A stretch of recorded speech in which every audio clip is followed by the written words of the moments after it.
Pernah kepikiran nggak sih ada kapal kargo raksasa, ukurannya itu lebih besar dari Titanic, terus bisa lenyap begitu aja di tengah badai? Wah, kedengerannya nggak masuk akal ya. Iya kan? Tapi ini beneran terjadi loh. Namanya MV Derbyshire, tahun 1980 kejadiannya, di dekat Jepang. Kena topan orkid, terus hilang gitu aja. Hilang tanpa jejak, nggak ada sinyal darurat atau apa? Sama sekali nggak ada. Itu yang bikin misterius. Baru 14 tahun kemudian bangkainya ketemu. Di dasar laut, 4 kilometer dalamnya, hancur berkeping-keping. 4 kilometer? Dalam banget itu. Pasti hancur ya kapalnya. Banget. Rasanya sulit dipercayakan kapal segede itu bisa kayak gitu. Nah, pertanyaan besarnya nih, gimana sih peristiwa se-ekstrim itu bisa kejadian? Terus gimana kita bisa mencoba memahaminya? Pertanyaan bagus banget, ini kayaknya langsung ke inti topik kita ya. Betul. Ini langsung bawa kita ke penelusuran kita kali ini. Kita mau menyelami bab 12 dari materi yang Anda bagikan, yang fokusnya itu soal risiko, kegagalan, sama bencana. Topik yang berat tapi penting ya. Kejadian-kejadian langka tapi dampaknya bisa luar biasa. Itu dia. Kejadian yang seringkali di luar bayangan kita, yang tak terpikirkan gitu. Nanti kita akan kupas gimana kita mencoba bergulat sama peristiwa-peristiwa ini. Oke, kita lihat gimana teori-teori tertentu bisa bantu mecahin misteri kayak Derbyshire itu tadi. Iya. Terus kenapa? Kalau lihat risiko cuma dari satu sisi aja tuh bahaya. Sama gimana perkiraan bencana bahkan dari ahli kadang bisa meleset jauh banget. Siap ya? Siap, mari kita mulai. Oke, balik lagi ke MV Derbyshire tadi. Penyelidikan akhirnya kan Bilal, pintu kargo depannya tuh runtuh karena dihantam gelombang dahsyat. Tapi masih ada yang ganjil gitu ya rasanya. nah itu dia, kayak sedahsyat apa sih gelombangnya? Terus gimana mereka bisa yakin banget setelah sekian lama kapal itu di dasar laut? Butuh penjelasan lebih kayaknya. Betul sekali. Disinilah statistik yang biasa kita pakai, yang fokus ke rata-rata, itu jadi kurang memadai. Nggak cukup buat jelasin kasus ekstrem kayak gini. Jadi perlu cara lain gitu? Perlu banget. Kita butuh pendekatan yang namanya teori nilai ekstrim, atau kalau bahasa Inggrisnya Extreme Value Theory, EVT. Lucunya nih, teori ini awalnya muncul dari masalah praktis loh. Oh iya, masalah apa tuh? Dari industri kapas di Inggris.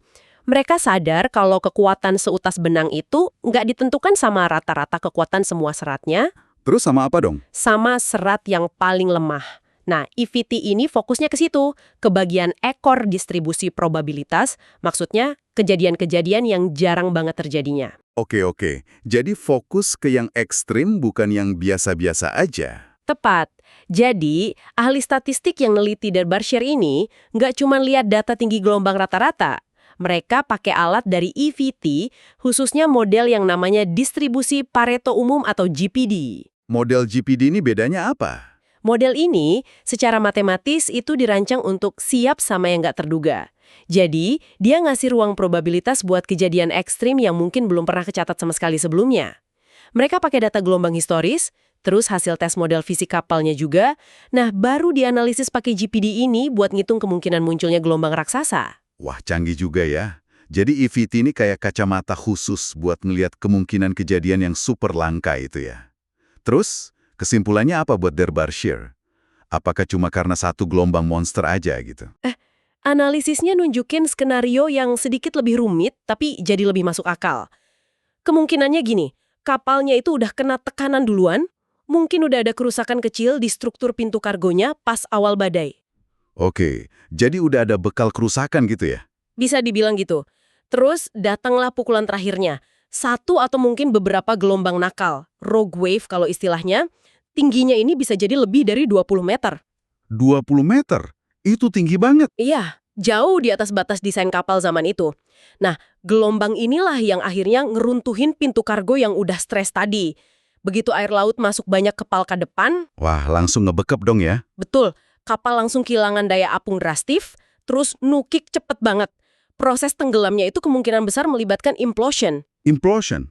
Remuk ke dalam gitu? Iya, remuk ke dalam karena tekanan air yang luar biasa di kedalaman, dan bisa jadi ada explosion juga pas udara di dalam kapal terkompresi hebat banget. EVT ini ngasih dasar hitungan kalau skenario ini meskipun ekstrim tapi sangat mungkin terjadi.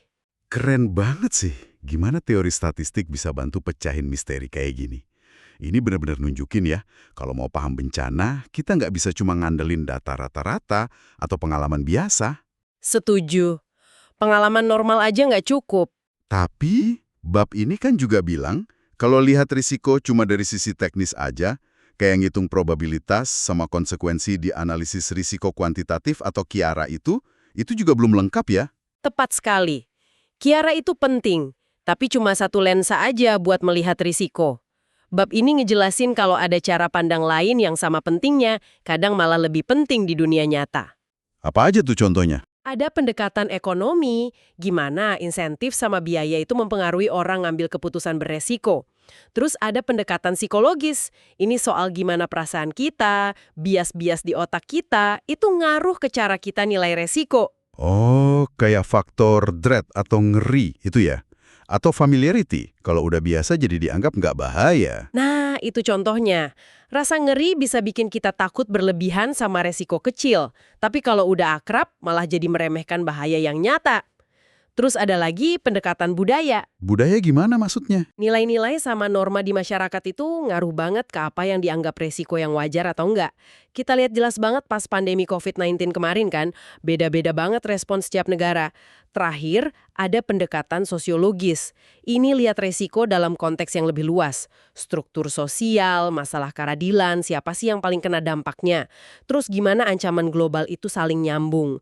Belajar dari Chernobyl misalnya, kegagalan teknis dampaknya bisa kemana-mana. Sosial, politik, lingkungan. Oke, jadi resiko itu ternyata nggak sesederhana angka probabilitas ya. Kompleks banget. Cara kita lihat, cara kita merasa, bahkan politik pun ikut ngaruh. Kalau kita abai sama dimensi-dimensi ini, analisis resiko kita bisa jadi ya nggak pas atau malah keliru. Benar sekali, memahami resiko itu butuh kacamata multidimensi. Ngomongin kejadian ekstrem lagi nih, ada istilah menarik di bab ini, ekor gemuk atau fat tails. Katanya ini beda sama ekor tipis yang sering dipakai di model-model, terutama finansial. Apa sih maksudnya ekor gemuk vs ekor tipis ini? Nah, ini konsep penting banget. Jadi gini, banyak model standar, misalnya yang dipakai di dunia keuangan sebelum krisis 2008, itu secara nggak langsung asumsinya data itu ngikutin kurva lonceng atau distribusi normal. Distribusi normal yang kayak lonceng itu ya? Iya, distribusi normal itu punya ekor tipis atau thin tails. Artinya, kemungkinan terjadinya peristiwa yang jauh banget dari rata-rata nilai ekstrim itu dianggap turunnya cepat banget, hampir nol. Gampangnya, model ini bilang, kejadian super buruk itu hampir mustahil lah. Oke, jadi dia optimis banget gitu ya? Bisa dibilang gitu. Nah, ekor gemuk atau fat tails, kayak yang ada di distribusi Pareto tadi, ceritanya beda. Distribusi ini ngasih probabilitas yang jauh lebih tinggi buat kejadian ekstrim. Oh, jadi dia lebih pesimis atau realistis soal kemungkinan kejadian buruk? Lebih mengakui kemungkinan itu ada sih. Dia bilang kalau guncangan besar, meskipun jarang, ya tetap mungkin terjadi dan nggak bisa diabaikan gitu aja. Krisis finansial 2008 itu contoh nyata bahayanya kalau kita terlalu percaya sama model ekor tipis. Banyak bank kaget karena model mereka nggak siap sama kerugian sebesar itu. Jadi model mereka nggak memperkirakan kemungkinan kayak gitu ya? Tepat. Contoh lain ada di gambar 12.1 di materi Anda. Sebelum COVID, Bank of England bikin proyeksi ekonomi. Kemungkinan besar model mereka, ya kayak banyak model ekonomi makro lainnya, cenderung berekor tipis. Terus gimana? Akibatnya penurunan GDP sampai 25% kayak pas puncak lockdown itu dianggap hampir nggak mungkin. Mustahil lah pokoknya menurut model mereka. Padahal coba kalau mereka pakai model dengan ekor yang lebih gemuk, kayak Pareto. Hasilnya beda gitu? Penurunan drastis kayak gitu mungkin tetap dianggap ekstrim, tapi nggak akan terasa di luar nalar atau mustahil. Tetap ada probabilitasnya meskipun kecil. Aha. Jadi, milih model statistik, terutama soal asumsi bentuk ekor distribusinya, itu bukan sekedar teknis ya. Pengaruhnya gede banget ke cara kita nilai kemungkinan bencana. Ekor gemuk ini kayak alarm. Jangan keenakan mikir kejadian ekstrim itu cuma di film. Betul, mereka lebih mungkin terjadi daripada yang kita perkirakan biasanya. Oke, Kita udah bahas cara mahamin sama modelin risiko ekstrim. Tapi gimana caranya bandingin jenis-jenis mimpi buruk yang beda? Misalnya risiko PLTN meledak dibandingin sama bendungan jebol. Atau pesawat jatuh. Rasanya kok kayak bandingin apel sama duren ya? Haha, iya memang susah banget bandinginnya. Tapi ada alat yang coba bantu, namanya kurva FN atau diagram Farmer. Diagram FN. Gimana tuh cara kerjanya? Ini dipopulerkan sama Norman Rasmussen di studi keselamatan nuklir AS tahun 1975 yang terkenal itu. Diagram ini intinya plot log-log. Jadi sumbu vertikalnya itu frekuensi kumulatif kejadian, misalnya diperkirakan terjadi sekali dalam sekian tahun. Oke, seberapa sering terjadinya? Iya, tes sumbu horizontalnya itu konsekuensi, biasanya jumlah korban jiwa. Kenapa log-log? Karena biar bisa nampilin rentang frekuensi dan konsekuensi yang lebar banget, dari yang sering tapi korban sedikit, sampai yang jarang banget tapi korbannya banyak. Kan skalanya kelipatan 10 tuh. Oh, biar muat gitu ya di satu grafik. Terus gimana Rasmussen pakainya? Nah, laporan Rasmussen itu pakai diagram FN, mirip gambar 12.2 di materi, buat naruh resiko dari 100 PLTN zaman itu di tengah bahaya-bahaya lain.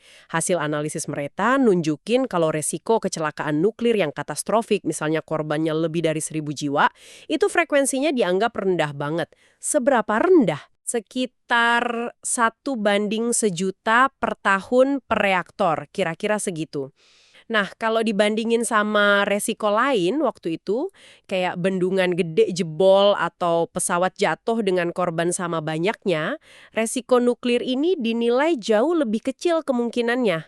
Malah bisa sampai 10.000 kali lebih jarang, menurut analisis mereka. Wow, jauh banget bedanya ya. Tapi analisis Rasmussen ini kan kontroversial banget ya dulu, banyak yang kritik. Oh ya, banyak banget kritiknya soal asumsi, data yang dipakai, macam-macam. Tapi ada yang menarik nih. Pas kejadian Three Mile Island tahun 1979, Itu kecelakaan nuklir yang lumayan serius kan? serius, ada pelelehan sebagian inti reaktornya. Tapi ternyata dampak kesehatan langsung ke masyarakatnya itu minimal banget.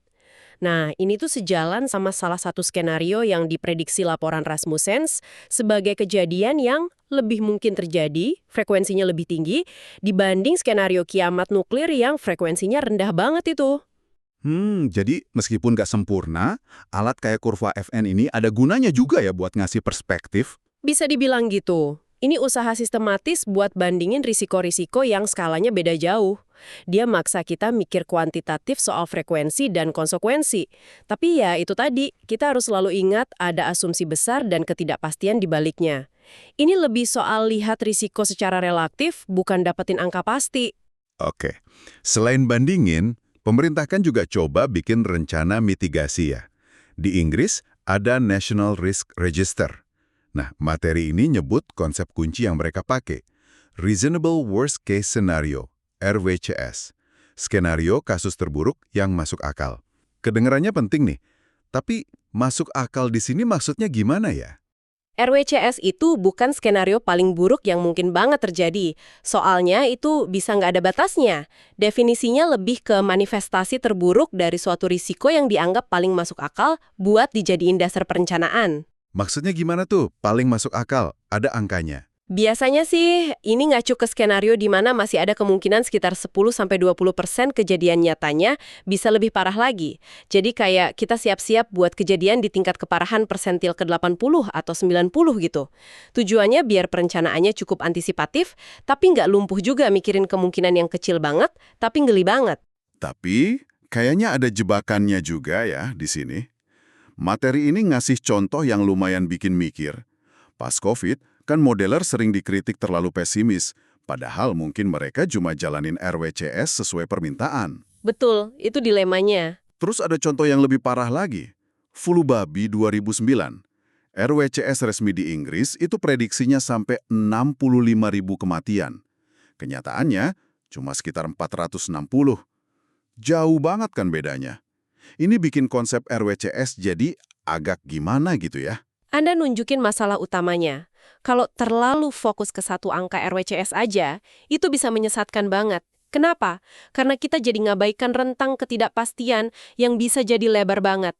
Kejadian aslinya bisa jauh lebih ringan, atau ya kayak kasus COVID, malah jauh lebih parah dari RWCS yang ditetapkan sebelumnya. Jadi gimana dong solusinya? Mungkin pendekatan yang lebih jujur, lebih berguna, itu nggak ngeliatin risiko sebagai satu titik aja di matriks risiko, tapi sebagai gumpalan atau blobs gitu, yang nunjukin rentang kemungkinan dampak sama probabilitasnya. Atau paling nggak, penting banget buat selalu ngasih tahu tingkat ketidakpastian di sekitar RWCS itu sendiri. Transparansi soal ketidakpastian ini kunci. Bener juga sih. Nah, ada contoh lain yang menarik nih dari Register Risiko Inggris. Letusan gunung berapi. Pas baca, saya mikir, loh emang ada gunung berapi aktif di Inggris? Kok bisa masuk daftar risiko mereka? Nah, ini contoh bagus banget soal ancaman tidak langsung. Betul, Inggris nggak punya gunung berapi aktif. Letusan Eyjafjallajökull di Islandia tahun 2010 itu kan cuma ganggu penerbangan ya, karena abunya. Iya, inget banget itu. Banyak penerbangan batal. 1784. Tipe letusannya beda nih. Dia ngeluarin gas beracun, terutama sulfur dioksida, sama lava banyak banget selama 8 bulan. 8 bulan. Lama banget. Dampaknya gimana? Wah, katastrofik dan nyebar kemana-mana. Di Islandia sendiri, gas beracun sama hujan asamnya itu bunuh sebagian besar ternak. Akhirnya kelaparan dan sekitar seperempat populasi Islandia meninggal. Astaga. Awan beracunnya itu nyebar sampai ke Eropa, bikin musim panas jadi aneh, ada kabut asam terus-terusan, gagal panen, ribuan orang meninggal karena masalah pernapasan. Bahkan ada argumen kuat, kalau dampak iklim sama kelaparan gara-gara letusan laki ini jadi salah satu pemicu krisis sosial yang ujungnya ke revolusi Prancis 1789. Gila ya, efek dominonya bisa sejauh itu. Letusan di Islandia bisa ngaruh ke revolusi Prancis. Jadi RWCS buat letusan tipe laki ini pernah dibahas juga ya di Inggris? Iya, materi ini nyebut kalau tim ahli pernah diminta nilai RWCS buat letusan tipe laki ini, yang katanya periode ulangnya bisa ratusan tahun. Dan resiko letusan vulkanik ini akhirnya masuk ke Register Resiko 2023. Pelajaran pentingnya berarti di dunia yang udah nyambung kayak sekarang, ancaman tuh nggak harus ada di depan mata kita ya. Betul sekali. Resiko itu sifatnya sistemik, nggak kenal batas negara.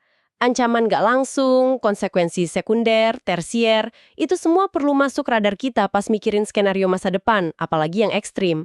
Dan ini nyambung ke poin terakhir yang mungkin paling nusuk ya dari bab ini. Bahaya kalau kita meremehkan resiko. Bahkan lembaga resmi yang harusnya paling paham pun bisa salah. Kita lihat lagi Register Risiko Inggris tahun 2017. Ini pas sebelum pandemi. Oke, ada apa di tahun 2017? Di situ, resiko penyakit menular baru, dikasih contoh kayak SARS atau MERS, itu cuma dikasih tingkat dampak level 3. Level 3 itu artinya apa? Nah, definisi level 3 waktu itu potensinya cuma beberapa ribu orang bergejala, berpotensi hingga 100 kematian. 100 kematian? Cuma segitu. Iya. Kenyataannya, kita semua tahu kan, COVID-19 penyakit yang deskripsinya pas banget sama penyakit menular baru itu, korban meninggal di Inggris aja lebih dari 230.000 sampai akhir 2023. Astaga, dari prediksi hingga 100 jadi lebih dari 230.000, kesenjangannya luar biasa banget. Gimana penilaian risiko formal sekalipun bisa salah fatal ngantisipasi skala ancaman masa depan. Ini benar-benar nunjukin pentingnya sikap rendah hati ya, humility, pas kita berhadapan sama risiko ekstrim. Kita harus sadar banget betapa dalamnya ketidakpastian yang kita hadapi. Betul. Betapa kompleksnya sistem dunia ini. Dan betapa terbatasnya kemampuan kita buat prediksi masa depan dengan akurat. Perkiraan terbaik kita aja bisa meleset total. Jadi nggak boleh sombong lah intinya ya, harus selalu siap sama kemungkinan terburuk yang nggak terduga. Oke, jadi setelah kita kupas tuntas bab 12 ini nih, jelas banget ya, kalau mau hadapi risiko ekstrim, kegagalan katastrofik, sama bencana, kita tuh dipaksa mikir di luar kebiasaan, di luar rata-rata. Nggak bisa pakai cara pikir biasa. Kita perlu alat khusus kayak teori nilai ekstrim tadi buat ngertiin kemungkinan kejadian langka. Terus kita juga harus sadar kalau resiko itu banyak banget mukanya. Bukan cuma angka teknis, tapi juga soal psikologi kita, budaya, ekonomi, struktur sosial. Semuanya saling terkait. Kita juga mesti waspada sama asumsi bahaya kayak ekor tipis di model-model kita, yang bisa bikin kita buta sama potensi guncangan gede. Alat kayak kurva FN coba bantu bandingin mimpi buruk, terus konsep RWCS itu usaha buat siap-siap sama yang terburuk. Meskipun, ya ada jebakannya juga. Dan jangan lupa, ancaman nggak langsung tadi bisa datang dari mana aja. Iya, betul. Dari tempat yang nggak kita duga. Dan yang paling penting dari semua itu, kayak contoh COVID tadi yang diremehin banget sebelumnya, adalah keharusan buat ngakuin batas pengetahuan kita. Kerendahan hati pas hadapin ketidakpastian radikal, apalagi soal kejadian ekstrim, itu bukan berarti pasrah ya. Tapi justru jadi fondasi ya. Justru jadi fondasi buat ngambil keputusan yang lebih bijak, yang lebih adaptif. Kita jadi lebih siap belajar dan berubah kalau ada informasi baru. Nah, ini ngarahin kita ke pertanyaan penutup nih. Buat Anda para pendengar, renungkan. Kalau kita lihat, bahkan penilaian ahli sama perencanaan pemerintah aja bisa salah drastis gitu, ngeremehin bencana masa depan.